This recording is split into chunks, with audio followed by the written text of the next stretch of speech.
Right, hey guys, how are we doing? Back another video from Mother's Basement. Oh, this fight. Right, so we've got an Animelee, and it's, what's the guy's name? So we've got Todo fighting Mahito, and obviously, like, bloody, Itadori joins in. But my god, this fight was incredible. Such amazing moments. Just the animation, the music, everything, and the hype moments that happen in it. Like, I'm going to throw some spoilers in. If you're watching this, then what are you doing? What, not seeing the fight? Like, come on. Because he does his clappy hand thing to switch location, switch places, doesn't he, with stuff and objects and things, which is so sick. But when he loses his hand, and he still claps the stump. It's sick. And the moment where he claps hands with Mahito to switch and it like burns his hand and he's like, God, I'm lucky I got away with just that. It's just like, it's just so sick. So yeah, let's get into this. Let's see what Geoff has to say on this, shall we? Oh my god, I'm nearly caught up. I'm on chapter 243 now. Of Jujutsu Kaisen.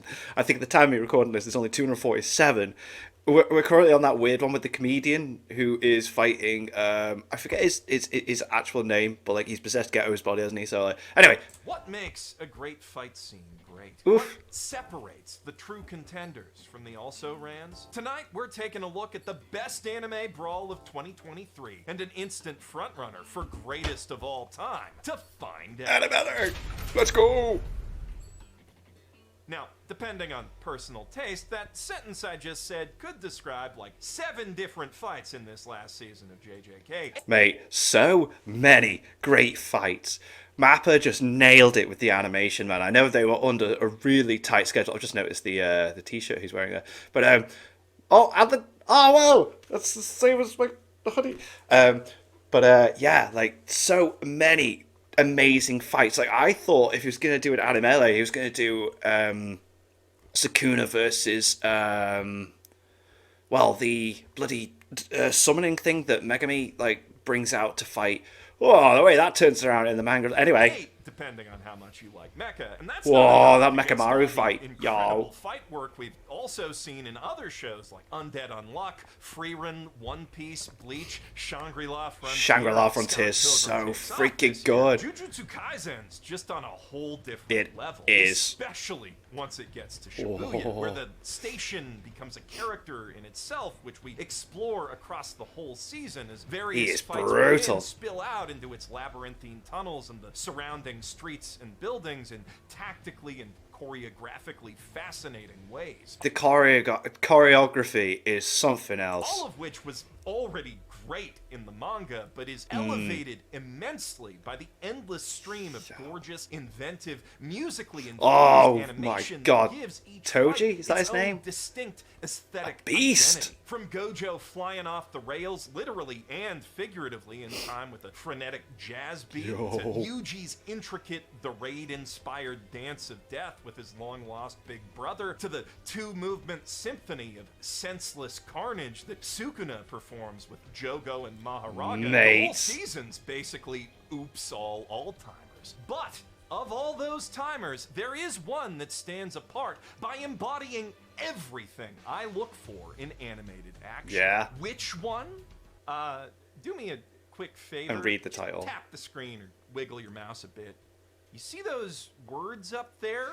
Mahito Yuji's final showdown versus... with Mahito is a fight for the ages, 3 years in the making. And it's time we started breaking down exactly what makes it... Mate, this fight is so good! Oh! Works so well. Fresh off the aftermath of the 3rd best fight of the year, in which Sukuna used his body to eat nearly 8,000 square meters of prime Shibuya real estate, and with it at least several hundred human beings. It's the way that he leaves Yuji to see it as well, and he's just stood there like, what the hell? Yuji, I gotta save everyone I can, Itadori is understandably a wee bit shook. And when he rounds the corner to see his bruised, battered, and 4th-degree just keeps pal and mentor Nanami going with the like depression. Mahito, no, to the breaking point.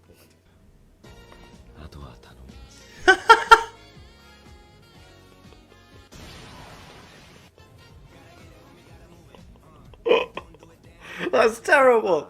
Sorry. That's awful. I think that might be the wrong clip. By the way, Naname's last stand leading into Was this incredible. is a mini masterpiece in itself, contrasting his hallucinatory dreams of a breezy Malaysian retirement with the brutal weight of his real responsibilities in the here and now to punctuate the tragedy of his passing. But we've got like 4 episodes of fight to get through, so, So let's do it. there's just no time to dwell on that. His last words of encouragement, you've got it from here, Yeah. heavily implied to be the same last words his old partner Haibara cursed him with before getting off screen, give Yuji something to hang on to and keep him going, but only by a thread, and you can feel that in his voice as he rages at the curse. Voice acting there is just incredible. You could just hear the emotion and the desperation and just the hate and everything. Is just like, God damn it, Mahito, what the are you? Only makes the villain's retort all the more savage. He doesn't care. It's all just a joke to him. Yeah, this right here is Right. what makes Mahito one of the all-time greatest anime villains. He It's is. not the only thing. As He just doesn't soon care. see his whole character concept is a fight animator's wet dream. But before he starts throwing extremely dangerous hands, Mahito's first line of attack is psychological warfare, using every angle he can think of to get under his foe's skin and into their heads. Yeah, like let's just pretend people are here. Just uses them as pawns. He is pure evil. And even by his standards, man, telling a guy to use his inside voice right after you murder his friend in front of him is the peak of anime is. disrespect. Of It is Yuji very disrespectful. It's instantly like, calm down, I don't care. and rushes him head on, and of course, Mahito immediately capitalizes on that lapse in judgment, throwing up a transfigured human wall to buy enough time to smash a bunch of souls together into a big mouth snake Yeah, guy thing. loads Set goes up on in the this. most hilariously convoluted sucker punch ever. Take that. Though the really funny thing is, the curse didn't even need to bring that psychological A-game. The wall of semi-conscious man-meat reflexively begging Yuji to save it is enough to make him pull his Yeah, punch it by just- himself, even though he already cleared that mental hurdle the last time he and Nanami fought Mahito Mate. together. The burden of losing his mentor, coupled with the shame and guilt of killing what all his those body people, has done, yeah. even if Sukuna actually did it, is so heavy it causes Yuji to regress. And this is conveyed to the viewer without exposition entirely through the contrast between the two fights. That's far from the only moment of show don't tell brilliance we'll see tonight, but in this initial clash at least, the real brilliance lies in what we don't see. Mahito actually stabbed Yuji in the face just then, and does it again with the full momentum of the worm train teeth thing behind his attack. Okay. But thanks to the camera angles and speed of the cuts emulating Yuji's perspective, we don't get a clear look at the blade until most of Oh, it's already right. broken off Yeah, on yeah. his extremely thick skull. Yeah. Which is as good a cue as any to break briefly for the traditional pre-fight banter they both so hastily skipped over. Employing some very literal hand puppetry, Ugh. Mahito shows, rather than tells, Yuji exactly how they're not so different, him and he. The curse seeks to kill, the sorcerer to save, but fundamentally they both choose who lives and dies on impulse for their own satisfaction. They're both driven by emotion over rational thought, and they've both killed people with rich inner lives, kinda just because. In a more cliched fight, Yuji would ultimately triumph by proving this inhumanly human villain wrong. But here, Mahito speaks some uncomfortable truths. Yeah, man. It's like, wait a minute. And he's really getting in his head with it. Yuji's only path to victory lies in accepting that he, like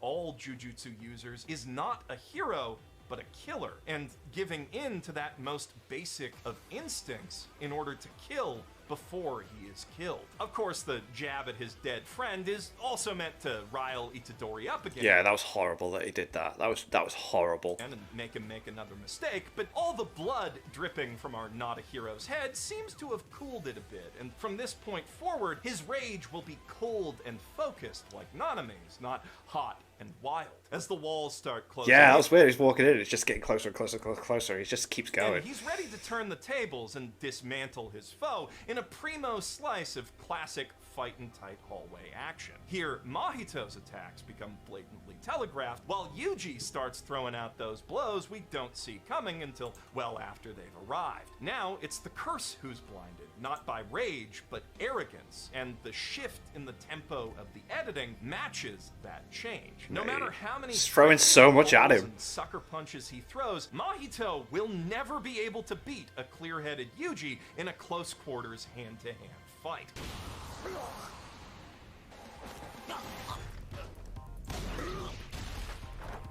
Let's go! And he can't crush him to death with a big wall of meat, neither, though that move does at least afford the opportunity to move back to the more open parts of the station, where his power to transform limbs and create horrific chimera soldiers like some sort of It turns the guy into a sword, evil man! Edward Elric, plus stretch all about like some sort of evil Monkey D. Luffy, gives him a zoning advantage over Yuji's power to punch you right in the soul. Yeah, like...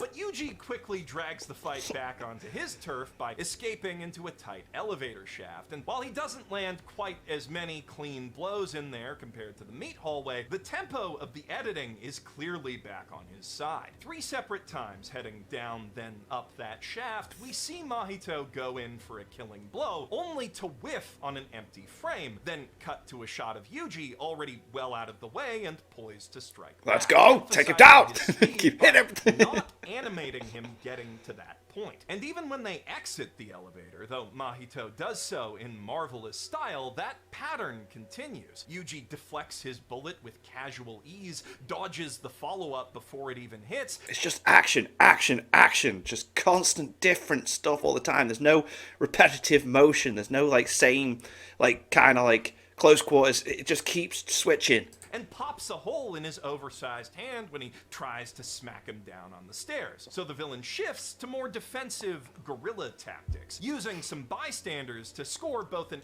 Yeah, this was a dirty move. ambush and some bonus emotional damage on Yuji's Emotional damage! increasingly fragile savior complex. And he has an even more devastating secret weapon hidden in his back pocket. In a quick flashback, we learn that right after Dagon helped him stock up on human corpses in honestly just the most adorable way possible, Yeah, it's a bit weird, isn't it? It's like, it's kind of cute, but it's kind of gross. Mahito split himself in two to have a better chance of finding Yuji before Jogo and Choso could. Oh my god, I remember. Oh, this is so sick. When, what's her name with the hammer in that? Oh, we'll get to it. And that second half is presently standing in Shibuya's iconic Dogonzaka alley, staring down a very mean-looking Nobara Kugisaki. And yeah, someone did a video side by side of all the locations and how they look identical to the actual places. I think that's so sick. This fight as well was really interesting, but then the switch, Whose corpse would, of course, make the perfect cherry to top the mind break cake he's trying to bake for Yuji. He quickly finds that's easier said than done, though. Not only is Nobara's insult game better than his, to the point she genuinely pisses him off a bit, いいね。やりがいありそうじゃん。 but she's also a trickster who excels in ranged combat, and low-key, she's better than him at that, too. She lands a direct hit on the doppelganger's head without giving him a chance to move his soul out of the way first, something very few sorcerers of any grade could manage. Though, as the first episode of the fight ends, he does remain confident she won't be able to seriously hurt him because she can't directly hit that soul. The next episode picks up by cutting back to the main Mahito, harvesting more humans to use as weapons against Yuji. like literally hitting him with them. Poor heroic sap just can't convince himself that they're already beyond saving, and as he's blinded by a blood bomb that he really should have seen coming, the curse readies yet another killing blow. Back in the alley, as the nail that just missed him falls to the floor, the clone runs around on the rooftops trying to attack Nobara from her blind spots. Since they're both ranged fighters out in the open, the animators are able to really amp up the scale of destruction. They really do. Oh my god, this was amazing as well. This fight was so good. And this is what's cool about Todo coming in. Like, they built it up with these 2 fights, and he comes in and it's like, yo, it's still going. Work in some really fun, dynamic Sakuga. The bulk of this brawl was handled by... It's like it make you think, the fights are over. No, they're not. We're keeping going. Key animator Yuto, who infuses the action with a distinctly Gainax-esque energy. At first, the clone does seem to have the upper hand, which happens to be made of knives, as he makes playful use of his Luffy Elric power set to wear her down. But the fact that he slashes rather than tags her tells her he can't use his curse technique. Yeah, she's quite clever to it, and it's like, wait, because he's not meant to be able to touch me, but he touched me. So, what's going on here? Are you a clone? And a counterattack with her scattered nails gives her an opening to close in and use hers, which, as it turns out, does its whole remote attack thing by directly targeting the enemy's soul. And it actually hurts the way it actually hurts Mahito's main body as well.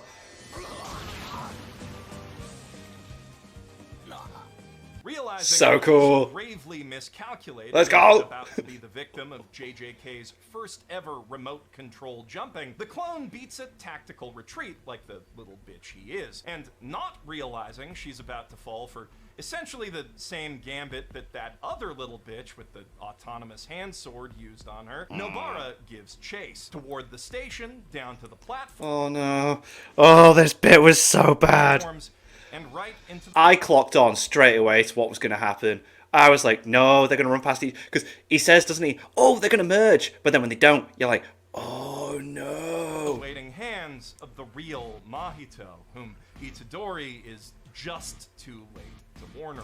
And then it just cuts, and then we get a whole flashback on her with her friends and everything, and you're like, right, okay. And then it's just face. Though he is able to at least one-shot the floating clone in the aftermath, keeping the tables kind of even. Nobara launches into a lengthy, sad flashback, the JJK character equivalent of declaring they're both 1 week from retirement and their wedding with a baby on the way tomorrow, reflecting on all the... Pretty much, yeah. Like, god damn. Horrible, cruel, loud people who made her small-town childhood hell, plus the quietly kind folk who helped her get through it and keep supporting her to this day. And when it's all over, she concludes that life wasn't so bad after all. Then her entire face just nerve boom explodes. I think most JJK fans would agree that this moment is the fight's one real weak point, at least if you count it as one contiguous fight and not 2 fights that split when Nobara gets taken out, which a lot of people do, and I guess I could have done that and saved a lot of time, but I didn't. Now, I don't think it's a bad story beat per se. The flashback's self-contained plot is quite poignant, and the final symbolism of Kugisaki surrounded by all the seats she has open in her heart hits really damn hard. I definitely wouldn't say that Gege fridged her, which is a whole other can of worms that Yazzie and I will talk about on the podcast, so this video doesn't get twice as long, but compared to the perfection that precedes and especially follows, it's undeniably a bit undercooked. No matter how artfully it's presented, you can tell we're only getting her backstory now because Gege didn't bother to establish it beforehand. I mean, I kind of liked it. I quite liked it because it seems to be the way that he does it. I noticed that before... because we don't know if she is dead, but before they potentially kill off a character, they tend to just let them do the whole life flashing before their eyes kind of thing, and we have an emotional thing, and then they're gone, and it adds to it. Whereas normal shonen, it's just they're dead. Oh my god, no! I kind of liked it. I quite liked the approach earlier, and that kind of makes the end of her arc feel abrupt and incomplete. Like, spoilers for ahead. Spoilers for ahead in the manga. Warning. With Gojo versus Sukuna. You think Gojo's won, and then the next chapter starts with Gojo talking to people. It wasn't necessarily a flashback, but you're like confused about like, wait, what's going on here? Why is it? And then you slowly realize, and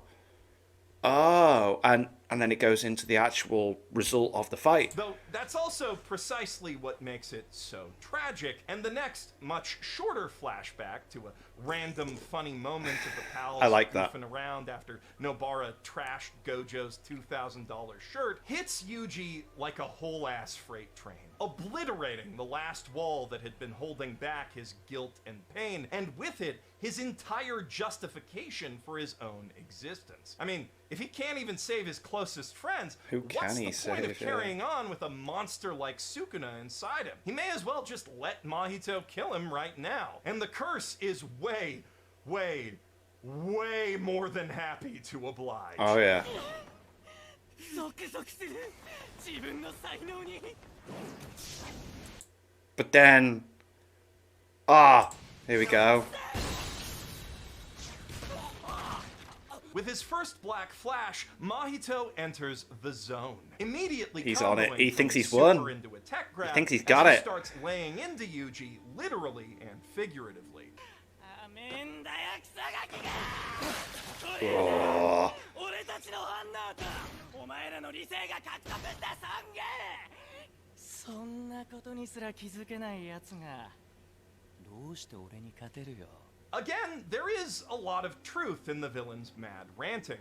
You can only defeat the most vile part of humanity with the power of incredible violence. But he also mixes in some very telling lies. Namely, that he'll eventually forget Yuji, just like all the other humans he's killed. You never forget your first shonen rival. Luckily, before Mahito can find that out the hard way, the most magnificent man in manga or anime arrives to save the day.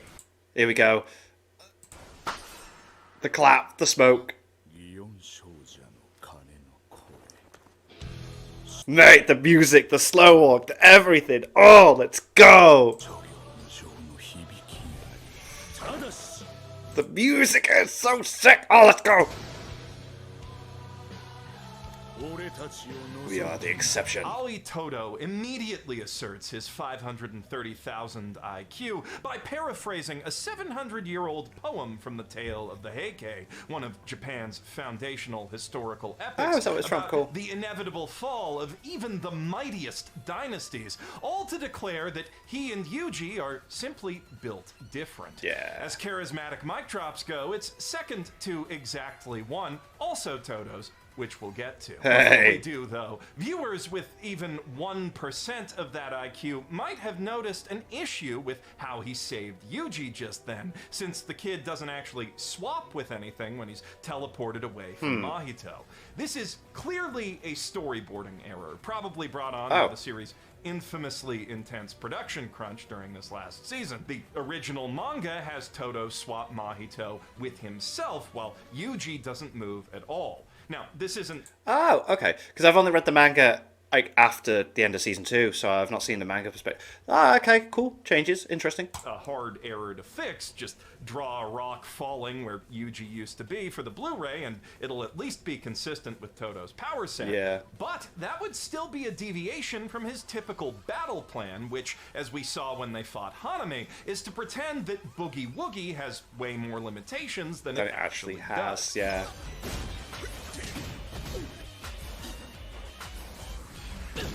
Oh, so cool. It's so cool.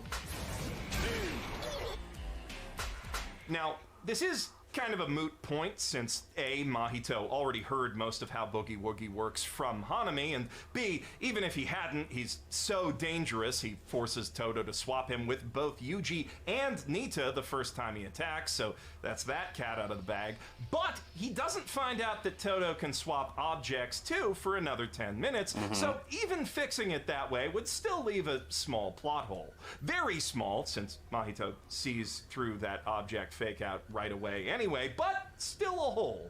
Not that any of this takes away anything from how absolutely glorious the animation in these episodes is overall, Beautiful. or makes the fight even one iota less enjoyable to watch. Boogie Woogie's so fun, even Mahito enjoys having it used on him. It's just you know, something I noticed, and pointing it out helps to establish my nitpicking credibility so that when I talk about the bit everyone thinks is an animation error, where Mahito almost touches Todo while both his hands are occupied and he escapes by seemingly clapping his cheeks, you'll all take it seriously when I say y'all missed the point. This is another example of that editing trick we saw at the start of the fight, where the losing fighter doesn't see what's happening until after it's already happened. Right, yeah. There are exactly 3 frames in that attack where we can't see Todo's hands anymore. And That's in those true. frames, he manages to yank the sword out of Mahito's grip and clap to swap with it. He's just that fast. I Damn. should really stop getting ahead of myself to glaze up Todo's incredible intellect and physical prowess, though. I'm appreciating the in-depth look at these little moments that people could possibly complain about and nitpick. I like it. It's cool. Very, very, very, very cool. Because I really should be glazing up his incredible qualities as a healthy masculine role model. Hell yeah. Toto famously believes the only greater sin than letting oneself be weak is letting oneself be boring. Not a take one typically hears from men with a lot of emotional intelligence. However, We are the exception. as a real man, Todo understands all too well that there is a difference between weakness and vulnerability. So when his best friend and brother breaks down in front of him, saying he can't forgive himself or bring himself to fight anymore, Todo listens and chooses his next words with utmost care and respect for those feelings. He reminds Yuji that as Jujutsu sorcerers, his fallen comrades will never truly be defeated as long as he is there to carry on their will. And while it doesn't invalidate the weight of his sins that he feels bearing down on him, the weight of the responsibility to carry that on is far greater. So Yuji must keep going. You have to, Todo mate. then leaves him to think on that advice, plus a sliver of hope that Nita gives him that Nobara might maybe possibly not be so dead that Shoko the healer can't save her. Yeah, which is weird. And then even in the manga now, I'm on chapter 243, there's so many miles down, we still don't know if she's actually dead or not. And heads off to trade some of the most gorgeous Sakuga we've seen so far with the villain. Both his claps and Mahito's squeals of evil glee fall into sync with the background music, along with the animation, as the curse tries every trick he can imagine to get his hands on Todo, and absolutely none of them work. It's the shock on his face. Like, wait, what's going on? Todo may not be able to hit his soul directly, but with that taunt, he scores a direct hit on the most playful, competitive part of it. And Mahito shifts his killing intent from the kid on the floor to the kid who's protecting him with such incredible skill. Yo, and right guys. then, right when he's written Yuji off and fully committed his mind to outwitting the next swap, Todo tags Itadori back in, Oh, showing yeah. utmost trust in his brother's emotional resilience. Yeah, he knows. He's like, he got it. He's going to bounce back. He will bounce back. He always bounces back. And Yuji pays that back in spades by channeling the pain of losing Nanami into a perfectly timed Black Flash. Let's go. Yuji and Todo have one of the absolute best platonic male friendships in all of anime, which one shouldn't confuse with blatant yaoi bait, especially not in Jujutsu Kaisen, since, you know, it does both. The rest of the episode, minus the part where Mekamaru tells all of Todo's boring classmates that they shouldn't go to Shibuya. This was weird as well. It was like, look, I didn't tell you to go because you wouldn't have been able to help. I was trying to save you. Then they go, and then they all get their asses handed to them. Mekamaru was right the whole time. Because they're way too boring to survive the current level of power creep, is a gloriously violent celebration of that friendship.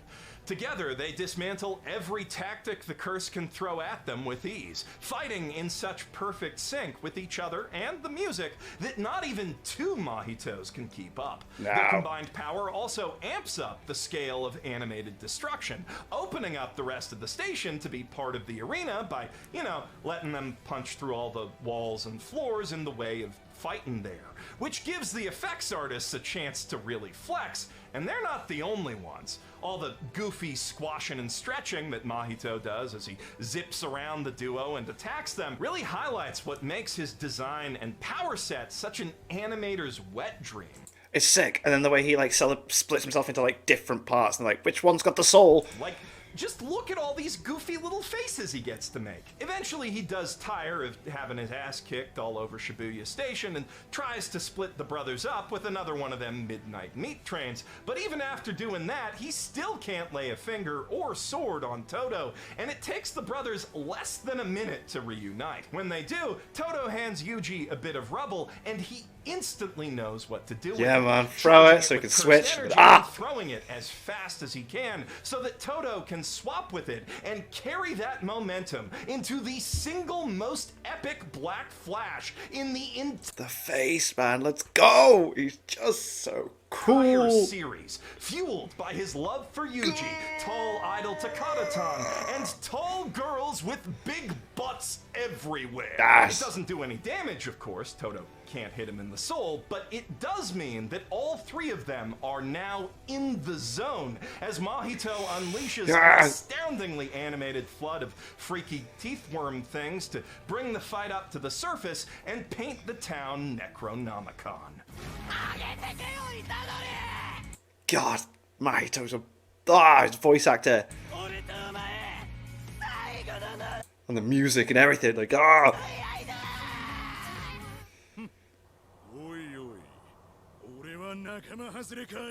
That is, in fact, Mahito's plan, to use the extra space outside to create some real chaos and give him and Itadori some distance from Todo. But boy, do they make him work for it, and with him, the animators. This shot by Takahiro Watabe of Mahito's severed head bouncing away and growing these adorable little legs while his main body sprouts equally adorable cartoon bug eyes and turns into a Phyllis Diller spray and play might just be my favorite bit of animation in this entire fight. It's boss. If not the whole series so far. Though, admittedly, at least 50% of the appeal is all the extremely moe Mahito noises. And that goes for a lot of great moments in this fight, and the entire season at large, for that matter. The voice actor's just phenomenal. Like, it really just adds to the, like, evil nature of the character. It's just so playful with the nastiness that he does.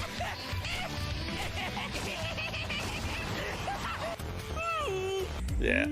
In the time he buys with this ploy, the curse manages to stitch together a handful of weaker souls into a new, beefier kind of transmuted human. The polymorphic soul isomer. Oh yeah, these things. Yeah, they're like dead easy to like kill, but like, yeah. Which he immediately sends to attack the brothers. Todo just as immediately concocts a 530k IQ counter, though, swapping himself with the creature the instant before a Phyllis Diller hose would have taken his head off, in another extremely impressive Sakuga shot by Shoto Goshozono, where the camera follows Todo through the swap while moving in 3D. Amazing. This move also conveniently gives Aoi a much wider view of the battlefield and a chance to strategize. Reasoning that the head must be Mahito since he used idol transfiguration, Todo swaps it in with the much stronger clone body that he and Itadori were fighting. But while he's focused on doing that, he makes one grave miscalculation based on old information from Yuji and Mr. Naname that transfigured humans are all on the level of lower grade cursed spirits. The soul isomer catches him off guard with two very hard-hitting punches. The first rattling his brain, the second sending him flying through a department store and into the next block over. Plus, as a bonus for Mahito, Yuji gets distracted worrying about his friend and loses the initiative that Todo's last swap bought him. One swap after that is all it takes for Todo to discover that the soul isomers are, in essence, glass cannons, but with two more left to take out, it'll still take him a minute to get back to Yuji. Yeah, I like that. It's like, they're really powerful, but they're really weak as well. Like, whoa. And in that time, Mahito throws everything he's got left at the kid. A torrent of transfigured monsters sends him flying into the sky above Shibuya's scramble and smashing into the surrounding buildings, which puts our boy in a pretty tricky position. Though even here, Mahito does forget the all-important fighting wisdom that you should never give your enemy a weapon, like the entire 109 sign.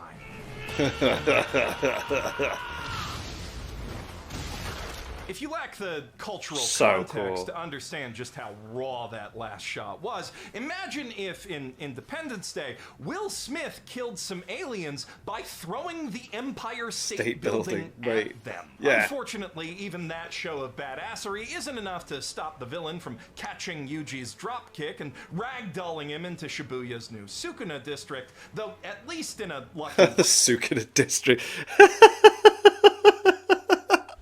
I mean, it's not wrong.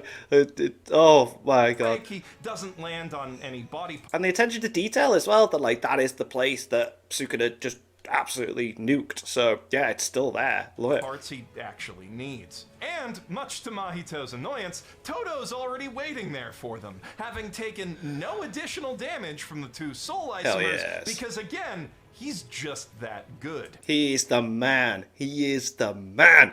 For all Mahito's trickery, he was only able to land all of 2 hits on the guy, even if they were pretty clean hits. Yeah. But he's got one last trick up his sleeve that Todo can't possibly see coming, not even with his 6-digit IQ, because it should be physically impossible. Oh, mate. Domain expansion.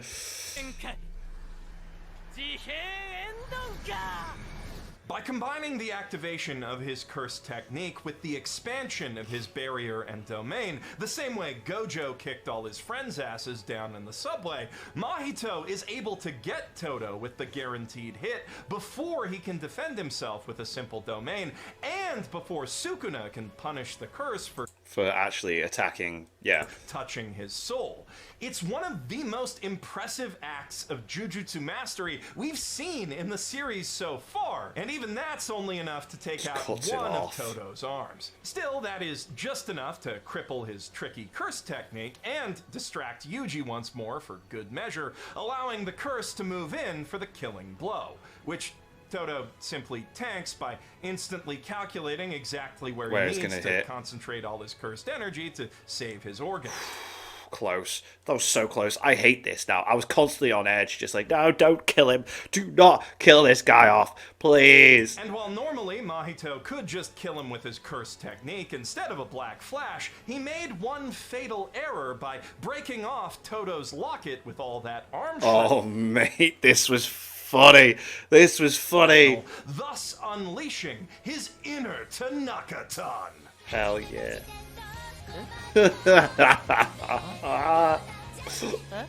Hone, the 16-year-old animation genius who came up with this incredible cool anime 16. original Todo moment, ended up apologizing. Oh, so it's anime only as well. Cool. For it when he realized he'd inadvertently offended some religious bigots with the cross-dressing. So I'd just like to balance the scales by saying thank you, Hone, for your incredible contribution to human culture. Yeah, it's class. Please never apologize for anything like this No. ever again. Brilliant. Because it is awesome, and so are you. Back in the real world, in his second-to-last 530,000 IQ move, Todo claps the old that was so sick. I was like, oh, the way he claps his hand, and then, and that's handy to tag Yuji back in. So sick! Black Flash, sacrificing what's left of his curse technique to land what should have been a decisive blow. However, just when it seemed like Mahito's sleeve was all out of tricks, he discovered a whole new sleeve in that moment of epiphany brought on by his Black Flash, his true final form.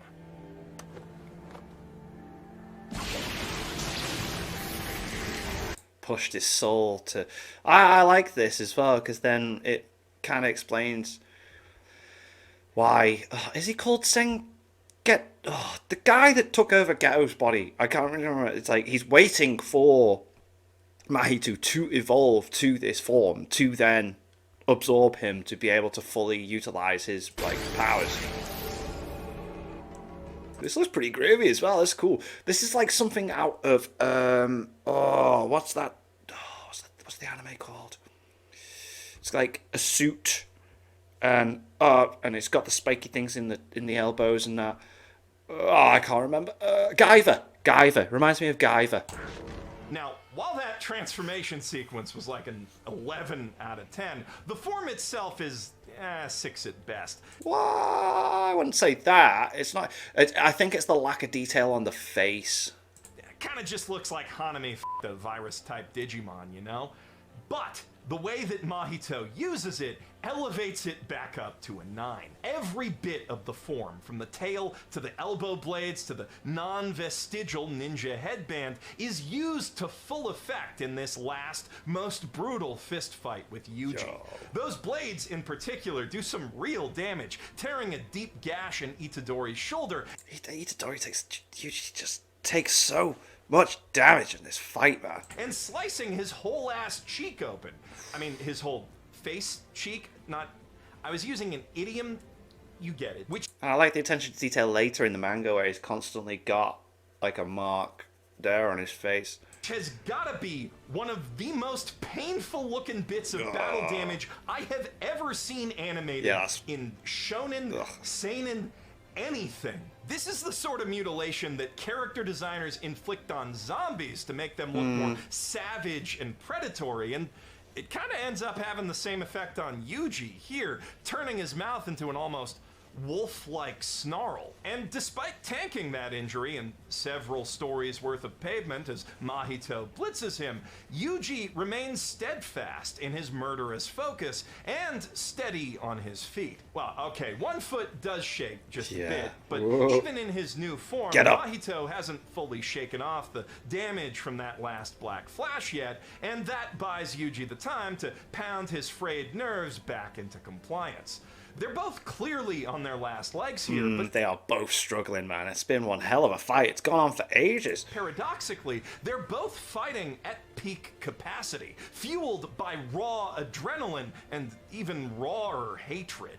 And just as Mahito surpassed the theoretical limits of domain expansion moments ago, Yuji's about to break the one rule of Black Flash by performing it at will with all of his remaining cursed energy behind it. That's not the first impossibility we've seen in this fight, of course, so Mahito remains very wary of it as he makes his approach, knowing it'll only take one more solid hit to end him. He's quite clever in how he works around it, too, removing the rock-hard armor of his new form at the moment of impact to throw Yuji's timing subtly off. But Yuji's even cleverer still in his own dumb way, using that altered timing to his advantage by changing the punch to a divergent fist at the last second, so the time-lagged cursed energy hit throws off Mahito's counter and leaves him open for another flash. So you might be wondering how they're both so sure that's gonna hit. Like, what technique is Yuji using to overcome the normal limits of cursed energy manipulation and do this seemingly impossible thing? The moment doesn't actually need an explanation for this, it just feels dramatically appropriate, but one does exist if you're curious. You just won't find it in the pages of Jujutsu Kaisen. Because that pose that Yuji's doing to charge up each hit, where he cups his right fist and is this a Hunter x Hunter reference? His left palm to concentrate as much of his cursed energy as possible on a single fixed point is the same pose. I was right. Yeah, cool. Go me. Yeah, I recognize it. On Freak's strikes before throwing out his signature Jajangken rock punch in Hunter x Hunter. And this isn't just a random reference. We know for a fact that Yuji is an avid it's the spirit gun from Jujutsu Kaisen or Bankai Rising. Right, yeah. Shonen Jump reader. What he's doing here is applying what he knows about one of his favorite manga's power systems to cursed energy and just kind of hoping it'll work. And it will, if Mahito actually lets him land that hit. Lucky for Yuji, he's not the only guy here with base taste. Oh, wait. He's still in it.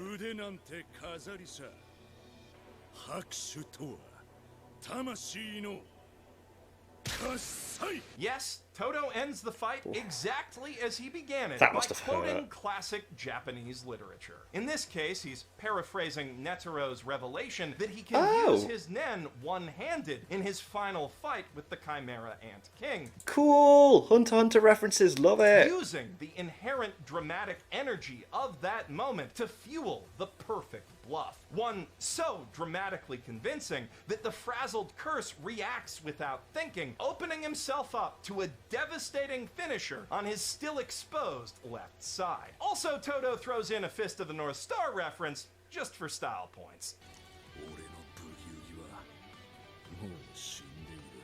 The Hunter x Hunter references are anything but style over substance, though. They're at once a tribute to the mangaka who so clearly had the greatest influence on the plot structure of Shibuya, the culmination of a friendship that started with Todo hallucinating himself reading Jump with Yuji, and the realization of every Jump fan everywhere's long-held secret fantasy of saving the world, specifically using the skills that we gained by reading way too much manga. Cool. And it's all delivered without a single fourth wall break, in a manner entirely consistent with the characters, the existing world, and the story. This is That's class. absolutely masterful writing, and honestly, the whole reason I wanted to make this video in the first place. I mean, don't get me wrong, I love me some Mahito. He's one of the most memorable villains in all of Shonen, and he's still got some very satisfying noises left to make. The fear, man. The fear.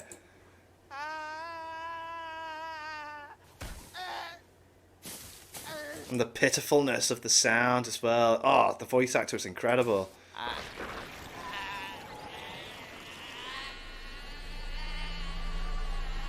But man, I love Aoi Todo, and this fight encapsulates everything that makes him and Yuji probably my all-time favorite fighting duo. All the compound trauma leading up to that moment also transforms Yuji in a fundamental way, though, putting a cold-blooded edge on his kind-hearted demeanor, finally accepting that killing is killing, no matter how he tries to justify it, and the world isn't gonna give him any greater, more moral purpose than just killing as many curses as he can. He accepts his role as an apex predator, forcing Mahito into its proper role as a pathetic, frightened prey animal. Yuji takes no joy in killing the thing, only pausing for a moment to watch it suffer, which the stupid creature stupidly ends prematurely by pressing a spiteful little pebble into the mud balls it's flinging at it and reminding him exactly why it needs to die. For all its magnificent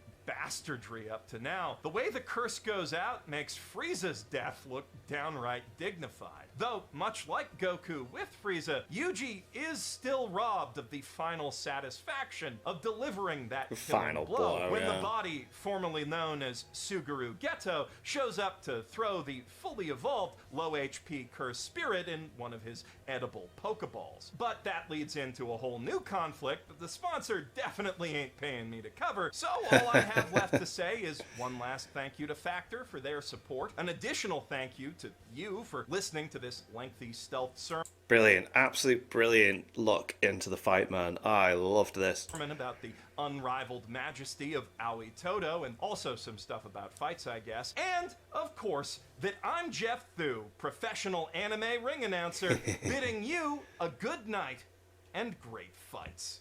Good night and great fights. Incredible. Wow. That was class. That fight was just amazing. And I hope, even now, I'm on chapter 243, Todo's still not back in. I want him to come back. I want them to give him like some sort of mech hand, but will that even work? Does it have to be like a... But then, does it have to be like a physical... does it have to be... What I'm trying to say... Does it have, obviously, have mech hands, physical. Does it have to be like a biological thing that he touches? Does it have to be like skin? Because he still claps hands with with Mahito to do it, and he still claps hands with his stump to do it. So like, would that work? But man, What a fight. Jujutsu Kaisen's so good. I'm going to be covering quite a few Jujutsu Kaisen videos from 6. He's done lots of like what ifs and verses and stuff like that. And if there's anything else you guys want me to check out, let me know. Thank you to my patrons. If you want to have your name at the end of every video I upload, link is in the description to the Patreon page. $1 a month is all I ask to help support the channel. It's greatly appreciated. Thank you guys very much for that. Thank you all for watching. What do you guys think of that? What do you guys think of this? Click like, subscribe if you haven't already. Leave comments down below. Let me know what I should watch and discuss in future videos. And I'll see you guys, all you guys, next time. Bye.